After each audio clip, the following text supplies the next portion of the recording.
कोले तख्त है, तख्त ते बैठा राज करदा ते ये गल चेते रखी, ये पब्लिक ही है, ये लोग ने, ये जनता है जिन्हां ने तेनू तख्त ते बिठाया। गुरु अर्जन देव महाराज कहंदे ने दानंग परा पूरबेण पुचंते महीप ते, पिछले जन्मां दे विच कोई दान पुण्य कीता होना है। दानंग परा पूरबेण, पिछले जन्मां दे विच कोई दान पुण्य कीता होना है। पुचंते महीप ते, तेनू तख्त ते बिठाता, राजा बन गया, तख्त ते बह के राज कर रहे हैं। पर सच्चे पातशाह कहंदे ने जे तख्त ते बह के अकल ते पड़दा पै जाए, मत मारी जावे, विपरीत बुद्धि मारत लोक है। कहंदे जेड़े लोकां ने तख्त ते बिठाया विपरीत बुद्धि करके, वो भैड़ी अकल खोटी अकल करके तख्तां ते बह के उन्हां नूं मारना शुरू करता जिन्हां ने तख्तां ते बिठाया सी। विपरीत बुद्धि मारत लोक है। कदे जमीनां ते कब्जे करन दी गल, आ हुण नवीं कानून कढ़ता, कहंदे ड्राइवर तो जे किते कोई एक्सीडेंट दे विच जान चली जाती है 7 लाख रुपया जुर्माना ते 10 साल की कैद, कोई जमानत नहीं। अज असीं आ रहे सी, सारे पेट्रोल पंप बंद ने, सारे पासे पेट्रोल पंप बंद ने, कितों पेट्रोल नहीं मिलता, डीजल नहीं मिलता। बड़ी मुश्किल के नाल एक नूं असीं कहा भी इस समागम ते जाना है, चलो वो वीर दा धन्नवाद, उन्हें डीजल पाया गड्डी च, आउणा सी तुहाडे दर्शनां नूं। सारे पंप बंद, वो ड्राइवर वीरां ने धरना लाया है, उन्होंने हड़ताल की है।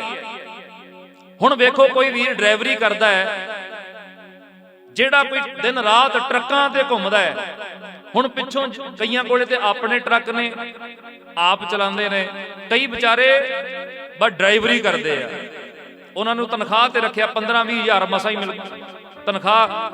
कई महीने घरे नहीं वड़ते, कई महीने परिवार तो दूर रहना, बच्चों तो दूर रहना, ट्राले ट्रकों के विच ही उन्हों दा तौलिया परना हुंदा है। रस्ते च किते मिल गया तो उत्थे इशनान कर लिया, नहा ले, प्रशादा पानी अठे पैरी छकना कई बारी ते बड़ी मुश्किल नाल, क्योंकि उन्होंने पिछों भी डंडा चाढ़िया हुंदा ना भी तू छेती पहुंचना है, माल पहुंचाना है हर हालत दे विच, हर हालत विच। जे माल टाइम ते नहीं पहुंचदा ते अगला कहंदा कोई ना, फिर सानू ट्रालियां दी कमी है, असीं होर नूं कह देंगे। इदां उन्होंने पहुंचना भी टाइम ते हुंदा, पहुंचाउणा भी टाइम ते हुंदा है। ते जे किते हुण तुहानूं पता असीं दिन रात सड़कां ते रहने आ, दिन रात गुरु साहब सच्चे पातशाह आप ही विच वरतदे ने, पर सानू पता है भी जिहड़ा ये जरूरी नहीं हुंदा भी कसूर वड्डे साधन वाले दा ही हुंदा है। कई बारी मोटरसाइकिल स्कूटरी वाला जदों रोड ते चढ़दा, वो वेखदा भी नहीं आला दुआला भी कोई गड्डी तां नहीं आउंदी, ते उदों जे रब ना करे कोई हादसा हो जाए तो सारा कलेश मढ़िया जाता ड्राइवर के सिर ते, जिहड़ा ट्राला चलाउंदा जां गड्डी चलाउंदा। हुण मरिया बंदा आपदी गलती नाल है, किसी का जी नहीं करता कि कोई ये तो नहीं घरों कतल करने वास्ते तुरदा है भी मैं बंदे मारन चलिया। पर कानून वेखो, कहंदे जे कोई इदां मर जाता है तो वो फिर 7 साल वाहिगुरू 7 लाख रुपया जुर्माना 10 साल की कैद।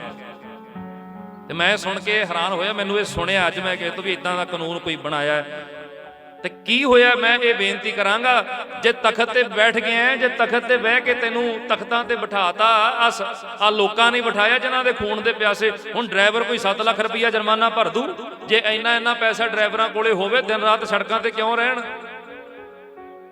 बच्चे तां उन्हां दे मसां विआहे जांदे आ, जवाकां दीआं फीसां ते मसां भरदे आ, बच्चे उन्हां दे मसां ही किते जाके पढ़दे आ। घर दे विच चुल्हा बड़ी मुश्किल नाल तपदा है, परिवार दे विच बच्चियां च वो नहीं रह सकदे, ते 7 लाख रुपया जुर्माना अगला भरू कित्थों। महाराज कहंदे ये अकल ते जदों पड़दा पै जाए ना, राजे दी अकल ते पड़दा पै जाए, फिर महाराज कहंदे दानंग परा पूरबेण पुचंते महीप ते, विपरीत बुद्धि मारत लोक है। विपरीत बुद्धि करके, खोटी बुद्धि करके, माड़ी अकल करके उन्हां लोकां नूं मारना शुरू कर दिंदा जिन्हां ने तख्त ते बिठाया है। और गुरु अर्जन देव महाराज कहंदे ने नानक चिरंकाल दुख भोगते।